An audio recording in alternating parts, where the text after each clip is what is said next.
दुख क्या होता है और क्या है इसका कारण? दुख का कारण आपकी प्रिय वस्तुएं होती है। इस बात को भगवान बुद्ध द्वारा दिए गए ज्ञान को एक कहानी के माध्यम से जानेंगे। एक व्यापारी था जो अपने लड़के से अपने प्राणों से ज्यादा प्यार करता था। वो लड़का उसकी आंखों का तारा था।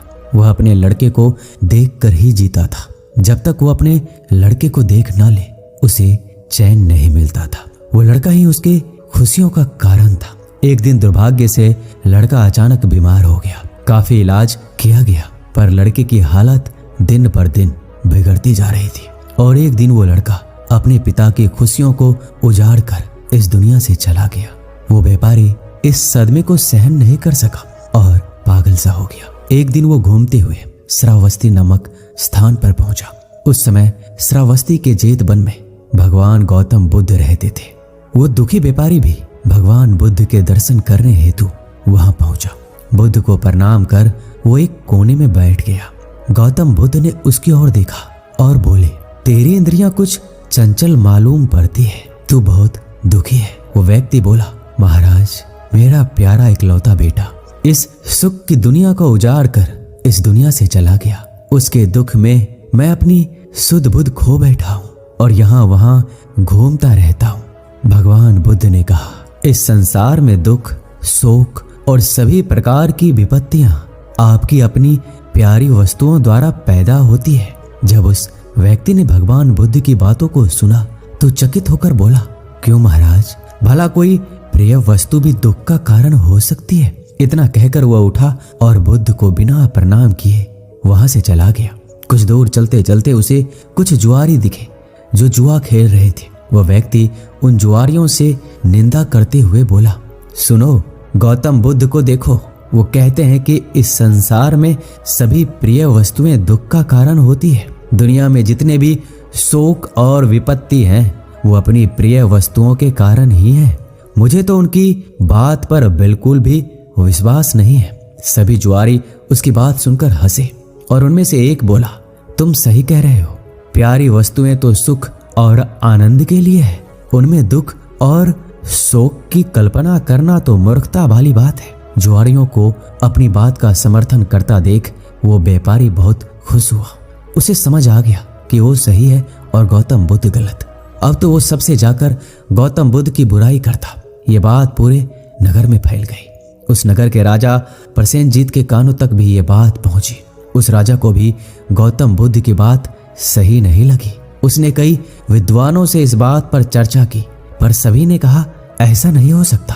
भला कोई प्रिय चीज दुख का कारण कैसे हो सकती है? जब यह बात रानी ने सुनी तो उसने राजा से कहा, महाराज, यदि गौतम बुद्ध ने ये बात कही है तो निश्चित ही ये सही होगी। रानी की बात सुनकर राजा क्रोधित स्वर में बोला, गौतम जो भी कहता है तू बस उसकी बात का गुणगान ही कर। ये सब तेरा भ्रम है। तुझे एक भ्रम के रास्ते पर जानबूझकर भटकते हुए देखकर मेरी आंखें जली जा रही है। जा, हट जा यहाँ से। भगवान बुद्ध के खिलाफ रानी कुछ नहीं सुन सकती थी, इसलिए दुखी होकर वहां से चली गई। रानी ने नालीजंग नाम के एक ब्राह्मण को बुलाया और कहा, तुम शीघ्र ही भगवान बुद्ध के पास जाओ और उनको मेरी तरफ से सादर प्रणाम करके कहना कि संसार में प्रिय वस्तुएं दुख का कारण कैसे हो सकती है। जब वो तुमको इसका उत्तर बताए तो उनकी एक भी बात को भूल ना जाना और सारी बातें मुझे आकर बताना। नालीजंग बुद्ध के पास गया और उनसे मल्लिका द्वारा कही हुई बात कही। भगवान बुद्ध बोले, इस संसार में सभी प्रिय वस्तुएं दुख का कारण होती है। कुछ समय पहले एक स्त्री की मां मर गई। वो स्त्री अपने मां के वियोग में इतनी दुखी हो गई कि उनका शरीर का ख्याल भी नहीं रहा। वो फूलों से, पेड़ों से, आते जाते राहगीरों से यही पूछती, क्या तुमने मेरी माँ को देखा है? ऐसा इसलिए हुआ क्योंकि वो स्त्री अपनी माँ से बेहद प्यार करती थी। बुद्ध आगे बोले, इसी तरह एक स्त्री अपने मायके गई। उसके भाई उसकी शादी किसी दूसरे से कराना चाहते थे और उस स्त्री को मजबूर कर रहे थे, पर वो स्त्री अपने पति से बहुत प्यार करती थी और उसका पति भी। उस स्त्री के भाइयों को यह विवाह अनुचित लगता था। एक दिन वह स्त्री किसी तरह अपने पति के पास पहुंच गई। उसके पति ने कहा कि हम इस दुनिया में नहीं मिल पा रहे हैं, लेकिन स्वर्ग में तो जरूर मिलेंगे। कहकर अपनी पत्नी को मार दिया और खुद भी आत्महत्या कर ली।